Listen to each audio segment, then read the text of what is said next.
Hello, my friends. Uncle Ed here to talk to you for a minute about the brand new IICRC S520 Mold Remediation Standard.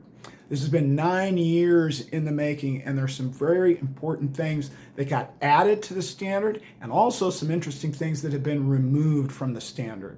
What are the legal and financial implications of the changes that have been made? And perhaps more importantly, what really was the intent of the authors in making the revisions that they made? They're very important changes that were made to the standard with respect to air scrubbers, the use of antimicrobials, the role and qualifications of indoor environmental professionals, documentation requirements, and many other things like that.